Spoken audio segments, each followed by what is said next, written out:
And we're live. What's up, America? It's Brian Ozone, the Candyman himself, Chris Hummel, and this is another episode of Masters of the Galaxy podcast. And with us tonight, we have the MOTU Joe. What's What's up, going on, fellas? fellas? How's everybody doing? I'm well. How are you? Good, good. I'm excited. Thanks, guys. Thank you guys for having me on. Yeah, thanks for It's coming out, man. Yeah, man. All right, Joey. Let's talk. Let's dissect you a little bit, like I told you. Um. So why don't you give us a little information about this MOTU Joe character? What you're about, what you do. Give a little background on you, if you don't mind. Sure, sure. The shortened MOTU Joe version is in the last probably 5, maybe as many as 8 years. I've just gotten really, really, really die hard into MOTU. Pretty much since the Matty Classics line came out, I have been pretty much die hard He-Man, Masters of the Universe, and it was just figures, and then it just kind of went everything, merchandise, anything with that vintage stamp on it, I wanted and I had to have. So that's the kind of short version of where it came from. But I've always loved toys all the way back from, I mean, our childhood. I mean, that's kind of what it is. It's that Yeah. nostalgia, that crack that we all love. That we're chasing, and we don't even realize it, and it's happening right there in front of us. You know. Yeah, it's the drug we all have here. We all share in common, I guess. So all this stuff behind you that we see here, is this your He-Man room? Yeah, this is the He-Man room. Sorry that light's a little hot, make my forehead look all giant and crazy, but yeah, we've got this is the toy room. So what you see over here actually used to be all Dragon Ball Z from floor to ceiling, which is going back into the more in the depth of who and where I came from and what I loved, but this just all took over with merchandise. Back over there where we've got the vintage mint on card figures, that was all a display case that held like statues and busts, and my mask toys were all down here, and then He-Man was kind of back here, and which you can't see behind the camera, but it's been this evolution of collecting. I mean, it's been nutty. It really has been nutty. Yeah, yeah. Well, you and Chris you guys have something in common. You guys, you go to auction sites and things like that, and not auction sites. I'm sorry. I guess flea markets and estates, like Chris was saying last week, estate sales. Yep. So, yeah. I mean, so Chris, you want to talk about that with him? I mean, because I have no experience with. I mean, I had one experience. I went to Connecticut. Really, you've never done any garage sailing or there's nothing around here in New York City, man. We don't have any of that stuff. Yeah, well, Yeah. there's got to be something. I think the thing that I would say is it's definitely, not something you generally would just happen upon. You kind of have to make it happen. There's something around you, Brian. You just got to know where to look. But well, people have like garage sales and stuff, but they don't have anything good. I stop, I drive by, I'll look, get out, but there's never anything like Masters. So to me, it's not worth it. well, I was gonna say it is hit or miss, and it is a lot of time to scour the earth to try to find the stuff in the wild. Yeah. So like for me, where MOTU is my main passion, I'm always looking at other toys because for me, if I can, pick something up at a good price and help another collector out, and in the same process, even put a little bit of cash in my pocket, that lets me buy something goofy. Like I bought the letter opener from Tom Ace, Yeah. So, if that can help further along my collection at the same point, I don't mind picking up something up at a rummage sale. So, jack of all trades, master of few when it comes to toys for me. But, Joe, my question that I have to ask, just based on the timeline with the toys that you're working with or that you did collect, how did Dragon Ball Z fit in? Yeah. So That's it. In college, I took a part-time summer job winter job loading trucks with the holiday rush. And I remember one morning getting up and seeing these characters flying over this earth-like weird. I'm like, this is stupid. And this is like at 4:30 in the morning. I'm like, this is no, I don't like this. No. But then in freshman year of college, I think it was kind of making another little small resurgence. And I happened to catch a battle scene, and I was like, whoa, like, oh man, these guys are, this is intense. And mind you, He-Man hasn't really happened yet. This is in like 96. So 2000X hasn't happened yet, right? So I'm like, this is crazy, this is awesome. And then it became, the way I phrased Dragon Ball Z is, it's an animated soap opera for men, is really what that is. They build you up, and then they leave you cliffhanger. So I started buying, I became a diehard fan. I started buying some of the toys. I wound up, I mean, this is crazy. I got so diehard into finding these toys that the progression of the dies for the toys went from Bandai Toys, then it went to AB Toys, which is a French-made company. Then eventually they wound up going to Irwin Toys. And I think from Irwin Toys, then it wound up going back to Jakks Pacific. But I wound up getting a hold of Grant Irwin, the president of Irwin Toys, and said, hey, I'm looking for this figure. I'm trying to find it. And their offices hooked me up. They went in their back. And mind you, it's still Irwin Toys. They gave me the toy from the AB packaging. I just went bonkers, man. I tried to find everything. And for a while there, it was easy to find because no one was buying it. I've got a true one-of-a-kind prototype unreleased test shot of a bust, a little resin statue that Palisades Toys was going to release. And it's awesome. I still love it. My son is into it, which is great. He loves watching Dragon Ball Z Super. He goes nuts with it. But 2000X kind of came into the fold, and I had two masters, if you will. I started really loving the He-Man stuff again, and I was diehard into Dragon Ball Z, and then the Matty Collector stuff came out, and I'm like, oh. And at that time, there wasn't much going on in the Dragon Ball world. So you switched properties? It was let's call it a rebuilding phase, and then this is right before the Fig Arts. Is that what it's called? Fig Arts. Yeah, Fig Arts. This is before they were making toys or doing the Dragon Ball line that I had seen, but now it's just exploded to where I couldn't even think of trying to buy or collect that toy line because it's re-exploded and reignited to where every other toy line has something. I at least felt with this because I kind of have a OCD-ish completist side of me to where, oh, so do I, my friend.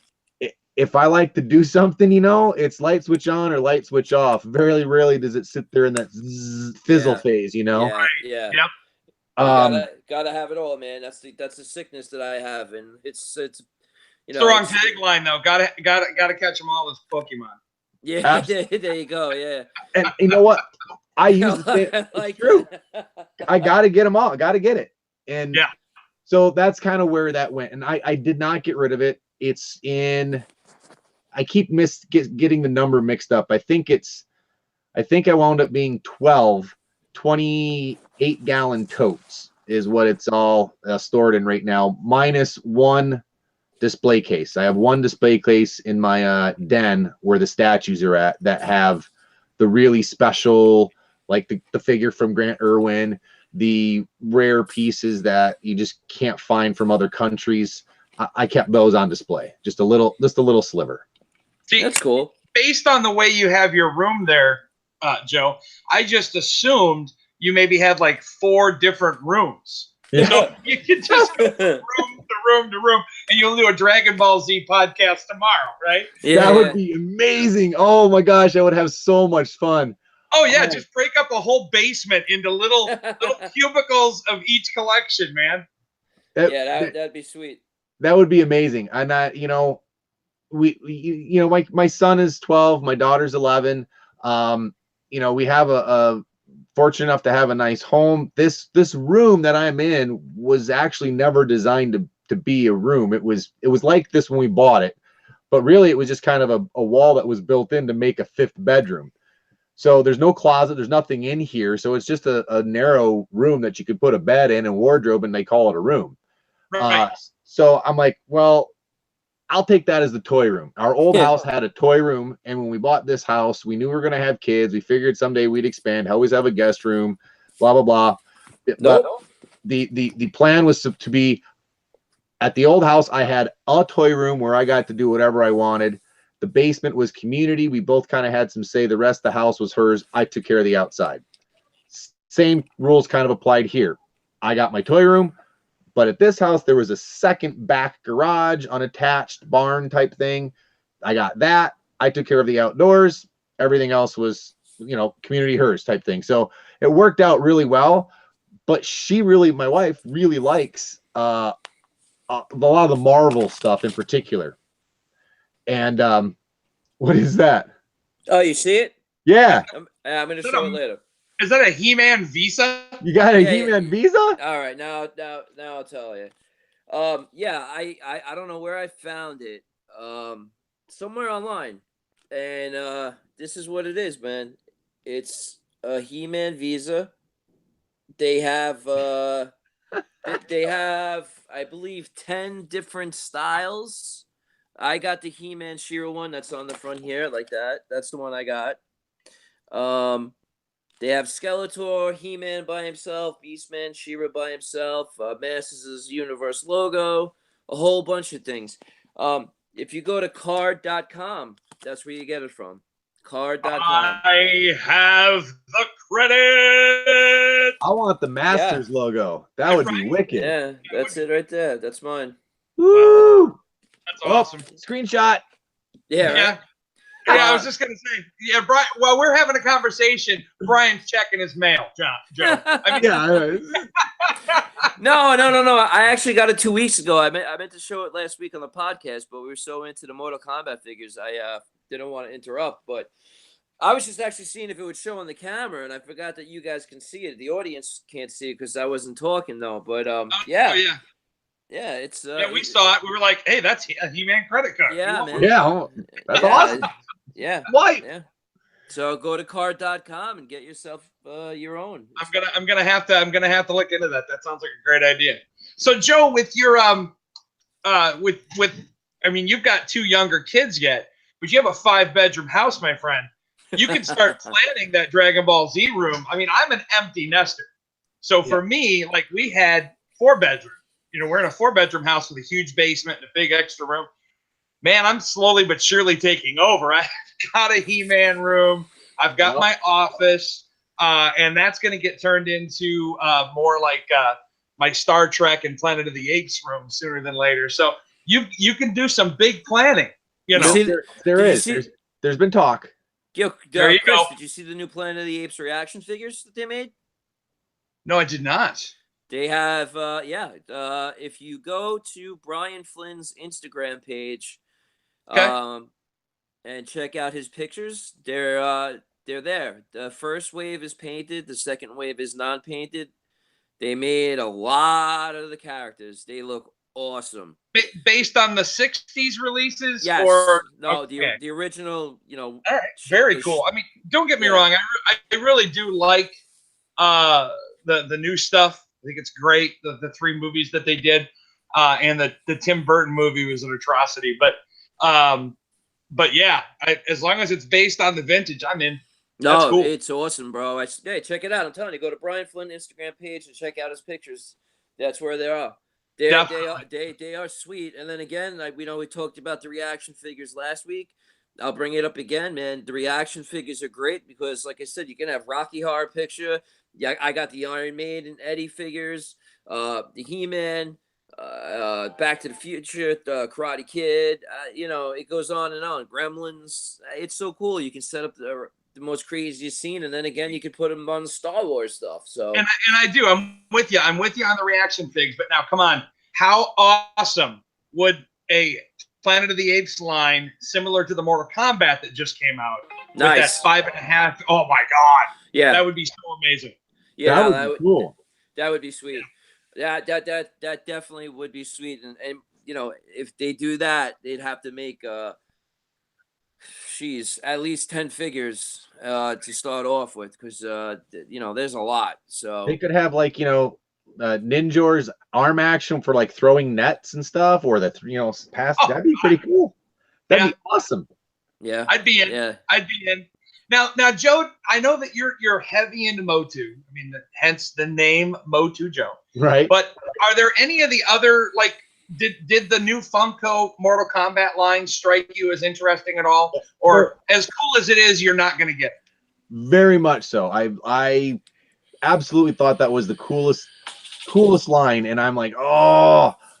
I looked at them. I've had them in my hands. I've had my local shops reach out and be like, hey, you want me to get these for you? And I'm like, I just got to hold off. And it's painful, but I've resisted thus far. If you go to Amazon, Chris, you can get the Chase Sub-Zero for $10. I have all the Chase figs now, so I'm good. What other Chase figures are there? There are 3 Chase figs. There's Sub-Zero, Scorpion, and Raiden. Oh, really? Okay. Yep. Oh. So hopefully, I've got 2 on order. I have 1 in the house. So Nice. Hopefully by next week or the following week's podcast, I'll be able to show all 3 Chase figs. So nice. You can show it to us when you get them all. Yeah. Yeah, I'd love to see it. You know, I gotta say, when Amato opened those last week and showed them off, I immediately went out. My friend Ruth went out. We ended up scoring a bunch of them for all the online friends that we have. We, just hooked everybody up at cost. But darn, those are cool. I've got a full set opened, and it's funny because Amato said, he goes, "Smell it." Ben Cooper. And I'm thinking to myself, why am I smelling this? But you know what? He was 100% right. It smelled, Joe. It did. It smelled just like Ben Cooper when you would open up an old Ben Cooper costume. Yep. Yeah, that's great. That is awesome. It was so cool. Joe, just amazing. Let's get back to you, buddy. No, it's all good. I want those, but I want the Thundercats. It's gonna be really hard to pass up on those Thundercats. And the problem with me is that I need open and I need a mock. So for me, it's gonna be doubly hard to figure it out. And if they make Chase figures, which I hope they don't, they will. I know they will, but honestly, I don't know how they're gonna do that. I mean, except for Tiger. Tiger can be iridescent, so. But that said, I'm really, really looking forward to. I seen pictures actually online, man, and let me tell you, they look amazing. And I'm not a classic collector. I have almost a complete set, but I'm not really a classic collector. But those Thundercats, dude, I gotta have them. They just look so well done, man. And I'm not a huge into the monster scene, but I'd want some of the monsters to create what you were talking about with like reaction. Now I can have what I considered my toy, which was He-Man, and this is weird, Mask, completely even smaller scale. Mask rocks. I love them. Yeah. As I've said in some other conversations I've had, I didn't have Battle Cat. For me, He-Man rode in Stinger, which was the GTO. Oh yeah. He put his feet in that, and that's what I drove around. It was mashup heaven. Yeah. And with these new figures that you were alluding to, you're talking about, I'd want to have the monsters with the hatchet going after like a He-Man, and then but the only thing that scares me too is about the monsters is like Joe was saying, they're what was the word, Chris, that he used that they are they're not they're gonna be. They're not at like, so Freddy Krueger looks like he's got a wizard cloak. Right. Jason has like what looks like a toga sash kind of thing. So they're putting him in a fantasy realm. Do they have pictures of them in the back on the card of Mortal Kombat? No, they do not. They don't? No. Okay. I think there's only that one picture, right? Yeah, they were just showcased at Toy Fair. Okay. But I tell you, as quickly as the MK figures dropped after announcement, we could literally that was fast. That Thundercats in the next 3 months. They'll be around before Easter. I'm pretty sure they'll be around before Easter. Yeah. So Joe, are you going to be able to hold off, or are you going to have to dive in? Okay, so I did do the Maddie Thundercats. So I may have to do the Thunder. I have a Thundercat collection in storage. It unfortunately only has like 2 vintage figures in it, but nice collection. right. It's got all of the crappy line that no one wanted from 2000. What was it? 2000. It was horrible. Yeah, that line. I've got all of that. The only thing that was really cool about those were the 12 or 16-inch figures. Correct. Those were pretty cool. But the Mezco. Yeah, they were sold at like FYE and stuff like that. Yeah. The Mezcos were cool. But I've got that collection. But I also have the Matty Collector line too that came out, and I have a sweet spot for Thundercat. So I might have to do that. And if they're only $10, it's amazing. It's a great price. Yeah, they're gonna clean up. And I forgot. I think maybe it was you, Brian. Somebody mentioned in one of the posts, and it's I wish I could remember who I could give credit to it. Made a very valid point. You know, what was this? $28 if you were lucky when it was out shipped, and then eventually wound up getting like $33 shipped per figure. Yeah, it's like $36 all in all with tax and everything. Yeah. You're talking about a $10 price point, and you can go to almost any store across the country to get it. They're gonna freaking clean up. No, landslide. Yeah, Funko knows what they're doing with this, man. And you know, I don't know if you tuned in last week, but we talked about that Super 7 bringing the vintage, their new vintage line maybe to retail. And you know that there's like Toys R Us in the stores. They're going to put them together next to each other, the Funko lines and the Super 7 lines. And the Super 7 lines are what, $20 something dollars. Yeah. And you're going to have the Funkos at 10. I mean, how do you justify that? I mean, it's crazy. It's insane. Right here, right there, that little word right there. That's how they're gonna make people think that they can pay the extra $20-some or $30-some dollars. Yeah. Actually, my thought process behind that, Brian, is, and I think I kind of mentioned it last week, is right now Super 7's at the $20 price point based on the quantities that they're going to make and sell. Okay. If they actually get into retail, those contracts are going to do 2 things. One, guaranteed sales in and out the door. So these stores are going to contract to order them, whether it be GameStop, FYE, Toys R Us, if they're still around. When these orders come in, that means they can up their production numbers. When they up their production numbers, then their price universally would come down on a per piece thing. Hopefully, hopefully. But as an example, a Toys R Us, well, let's just say GameStop.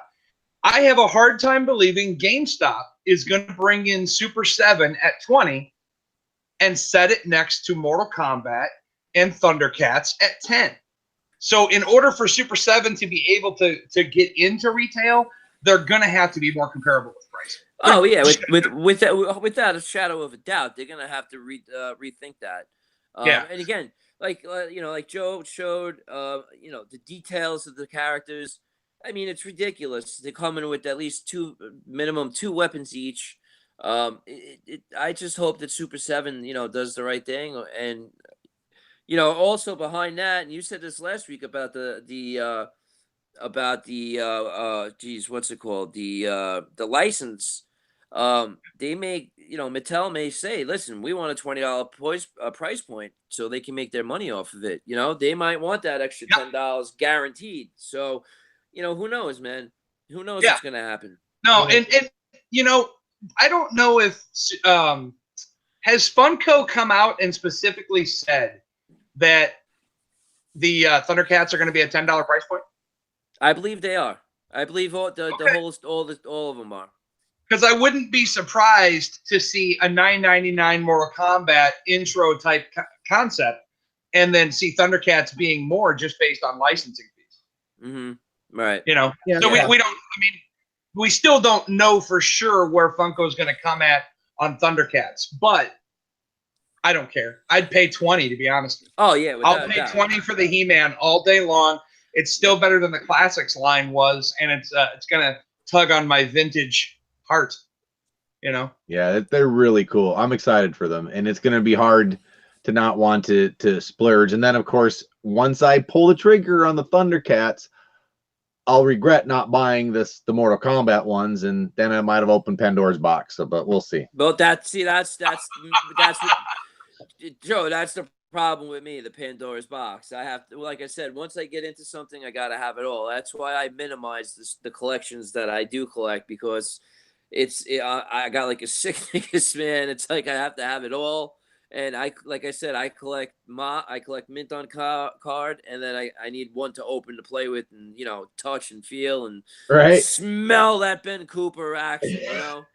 See, how many times have we dropped $50 on something that absolutely depreciates in value, or we just got it because we? So my thoughts are, is with the Mortal Kombat at $50 for a complete set of 5, not counting the chase. Yeah, it was a gamble worth taking, because I'm sure I'm going to love the Thundercats, and I'm like you two guys are. I'm a completist. I'm going to want to have the Mortal Kombat. Oh yeah. I figured, screw it, $10 a piece. How can I go wrong? Exactly. Yeah. Exactly. And that's the problem too. Now that we're adults and we have jobs, if we want it, we go and get it. We don't have to wait for Christmas, our birthday, the Easter Bunny. Right. That begging your parents to take you to fucking Toys R Us, and then getting something once in a blue moon. That's the downfall of being an adult with a good job, man. It's you want it, go on you can go on your phone and order it. With Amazon Prime, it's in your house in 2 days. It's crazy. It is, and it's risky too. It can be a slippery slope. It's yeah, very, very. It's a tough horse to ride, man. So Joe, Amato put up a post in a couple of groups today. If there's a fire in your house, and you can only grab one piece, what is it? What, you're in the room. Which piece are you taking? Legit. All right, so I can't. This is not some BS PCO. Joe's just making up some. I've legitimately thought about this. I have an exit strategy. So do I. And the exit strategy obviously is the family and kids and all that stuff is first. And they know exactly where to go, how to do it. This is the last potential exit point, right? And the strategy actually wouldn't allow for just one due to the nature of it. It would take about seven 10, trips.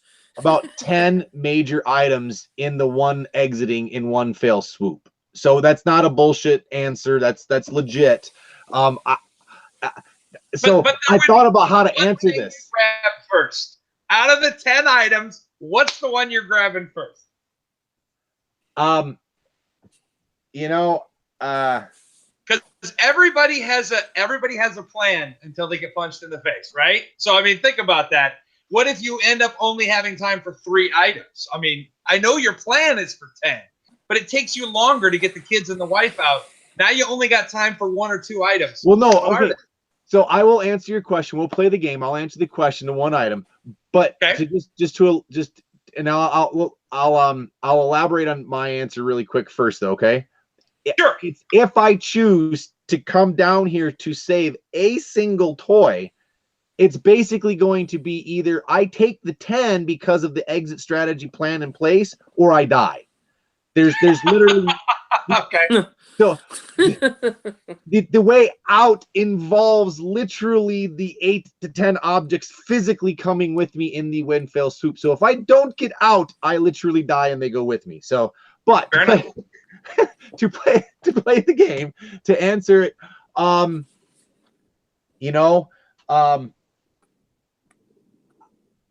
I would take the I would probably, oh God, oh man. Clock's ticking, Joe. Yeah, you're freaking. You just went down with the ship, brother. I would probably take the Titus. I would probably take the Titus. There's history behind it. It's really what kind of got. Is it boxed? Yeah. Okay. Yeah, it's let me Yeah. see if I can. The guys, this is brand new camera for me, so I don't know how this is gonna work, but I can try to. He's up there. You see, and you are right.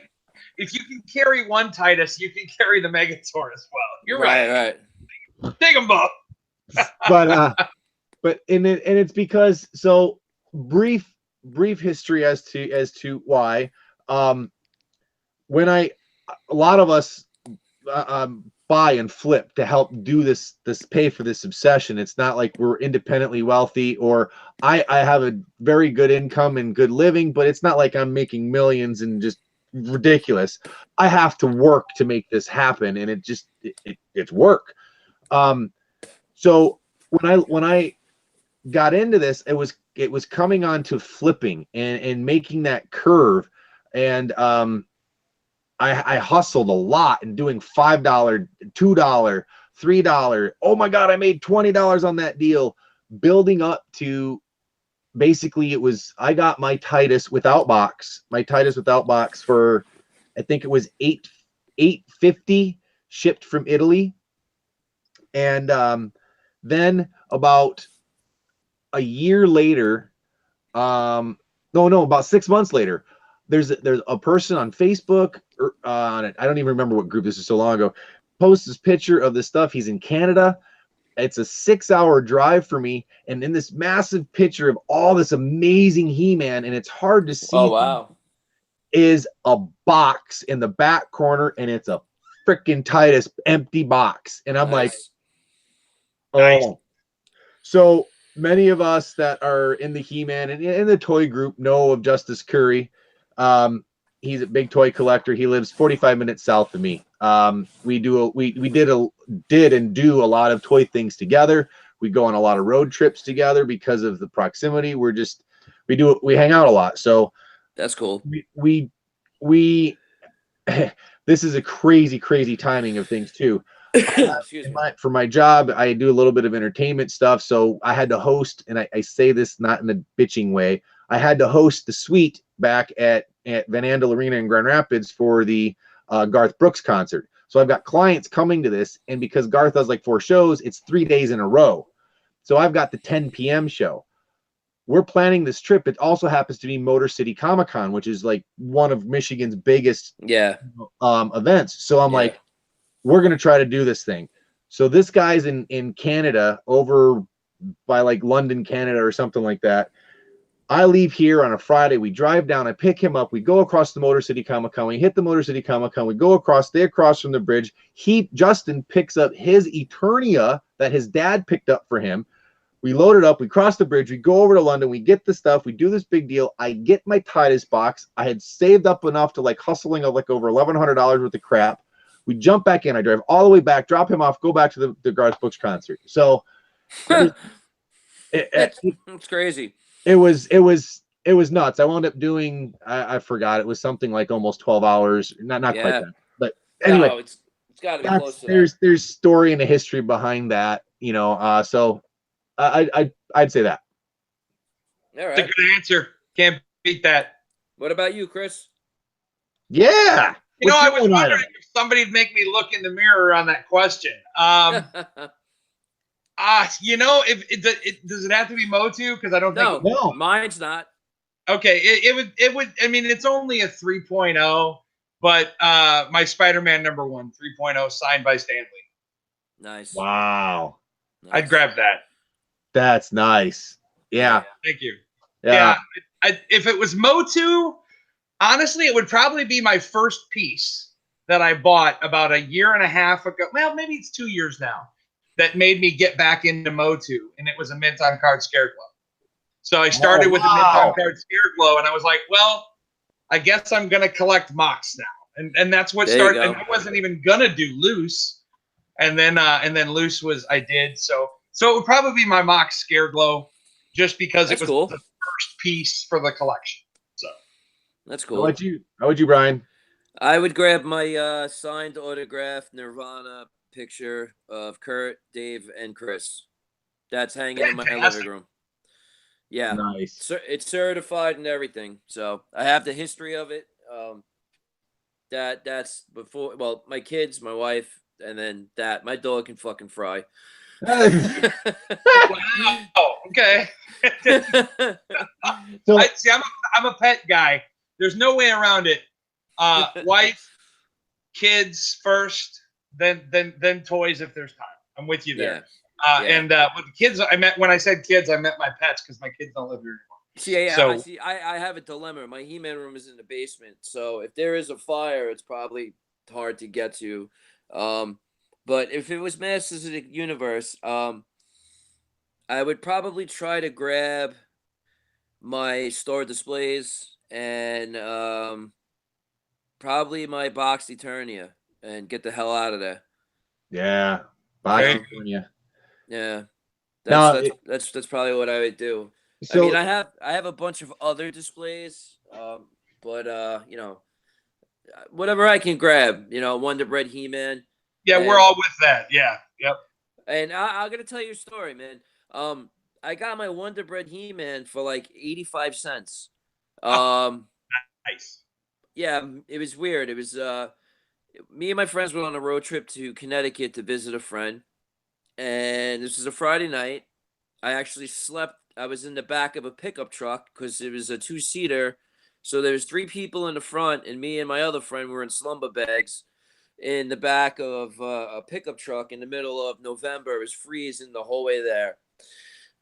So we finally got to the guy's house. We're watching movies, playing with toys. Because what me and my friends do is we play Dungeons and Dragons, like role-playing games. But instead of using, you know, your mind, we actually act it out with figures. And we rolled the dice to, you know, just like Dungeons and Dragons, everything's with dice. You know, we have strength and all this other stuff, you know, so that's what we do.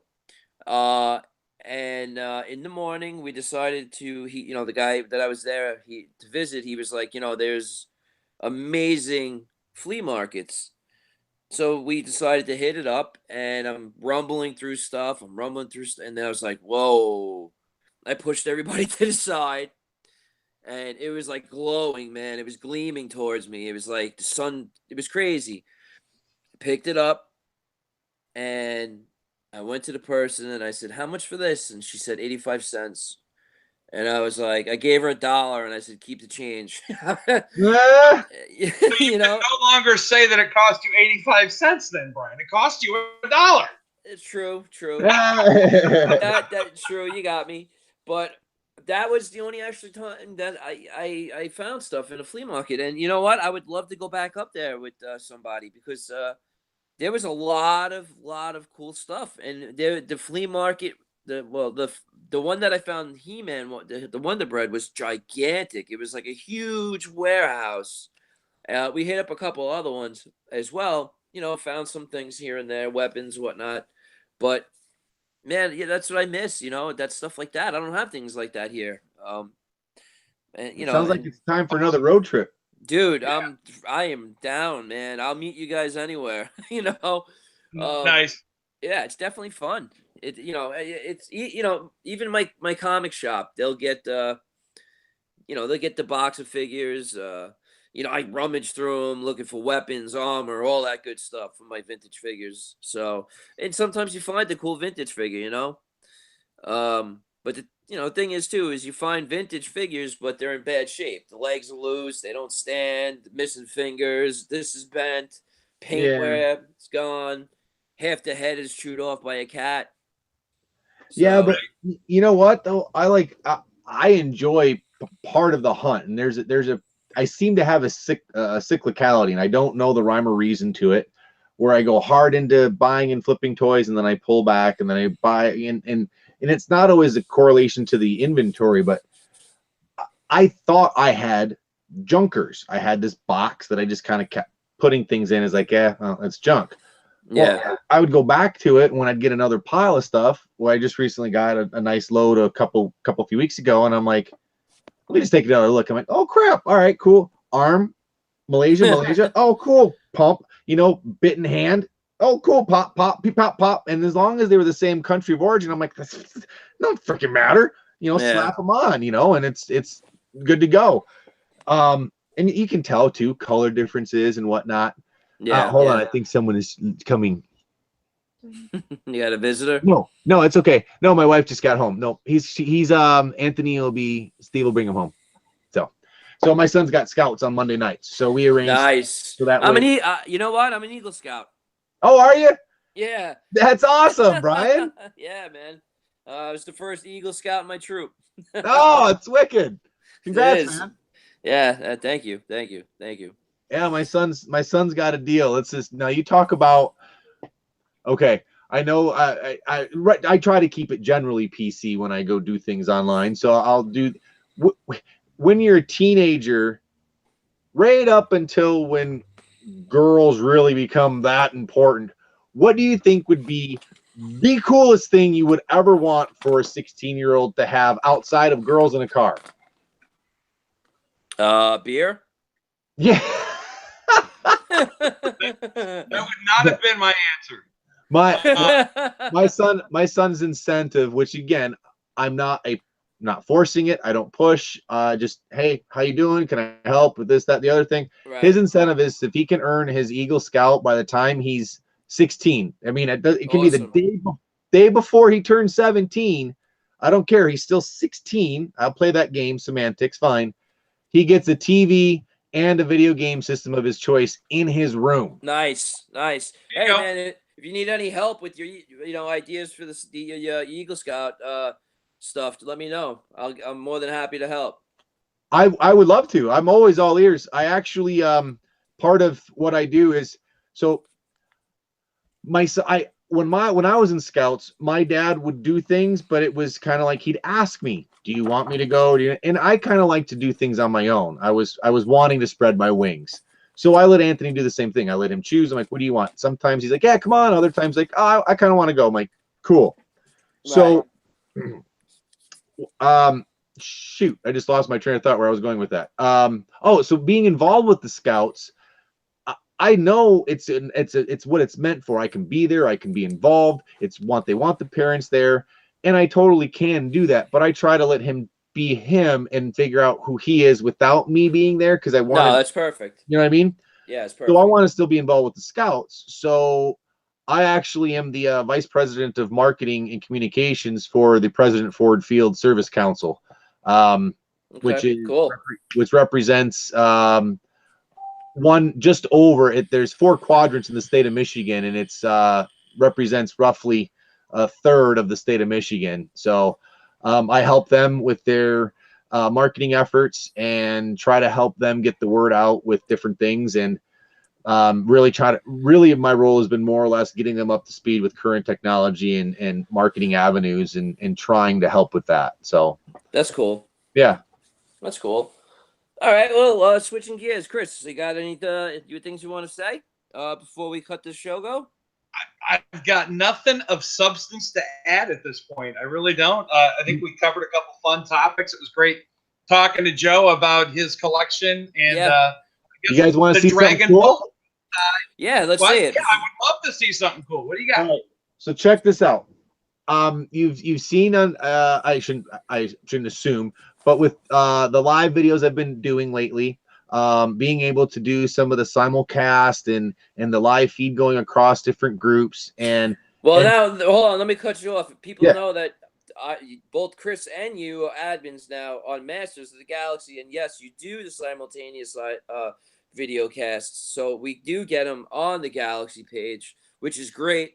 So guys, tune into that and check them out, man. It's some cool stuff. So what I've been mentioning in those videos is that I'm working on having better presentation, making things look better. And tonight is actually the first very rough taste of this, and that's the new camera that I'm using, which really has changed a lot. I'm getting a hot spot from up here, but I'll show you what I've been working on. And then as you can see here, no, look at you. You got it on wheels. I'm mobile, right? So what I can do here is I'll take the camera off so you can see for just a second. And keep in mind, it's not done. Okay. But this, and I can look at the monitor to see what the camera is hold on. Sorry, guys. Is a nursing workstation. Oh, wow. All right. And check this out. That just raised up that whole distance, and now I'm standing, and it's right here to go on the monitor.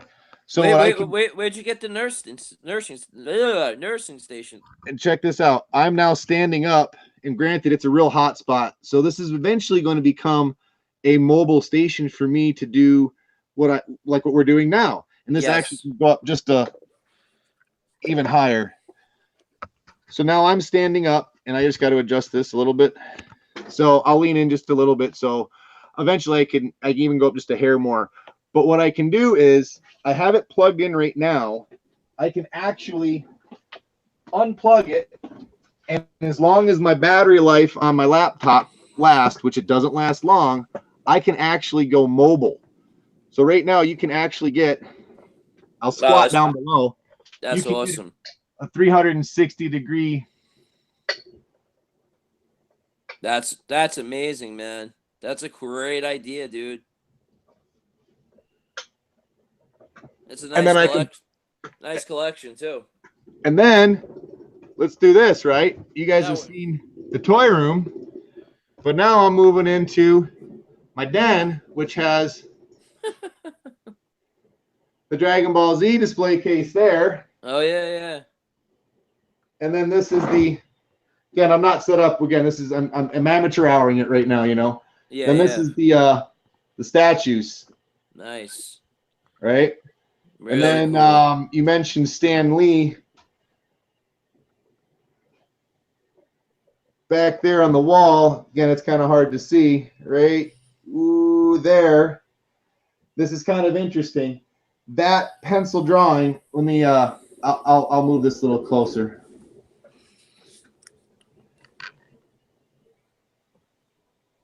It's still going to be tough to see.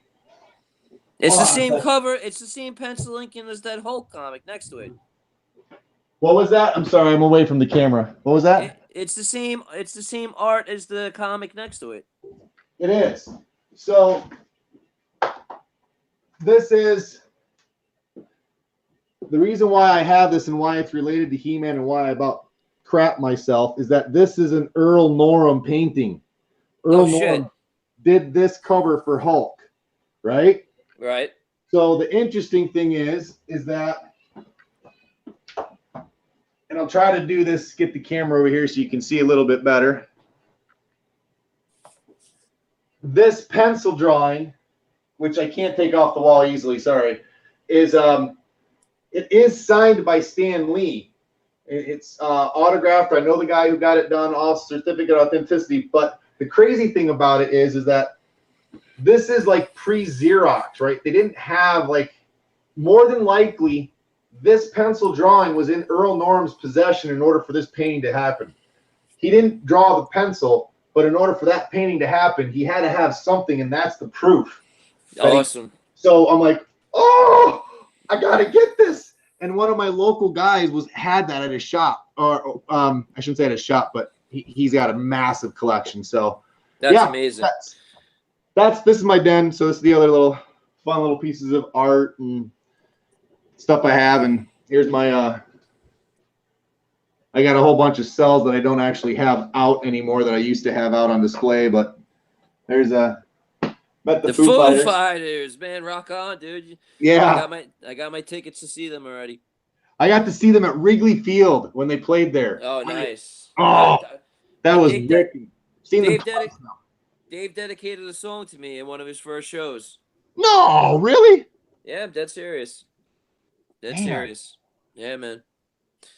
All right, boys. Well, you know what? Let's I guess that's it for tonight, man. Thanks, Joe, for showing us your stuff, man. That was pretty cool. Cool. Thank you guys so much. I love it. That it's always fun hanging out with on Masters of the Galaxy. Yeah, man. The podcasts are fun. Chris, your shindigs and your auctions are pretty freaking crazy. That's pretty cool. The amount of stuff that you're able to find and pick up. So kudos to you on being able to do that. It's a lot of work too. I know people kind of downplay that, but that's a shitload of work. So we put a lot of effort into it, but it's a good time. So, thank you. Yeah, man. All right, guys. Well, Thank you. guys, thanks for being on the show. I want to thank the listeners. I want to tell everybody, if you go to motgpodcast.com, you are able to listen to this and every other podcast we ever did. Thanks to Doug and oh man, popculturenetwork.com. I had a moment there. Check out Masters of the Galaxy Facebook page, please. And until next week, we'll see you then. And rock on, man. So good night, guys. Take it easy. All right. Thanks again, Joe. Take care. You got it, guys. Bye-bye.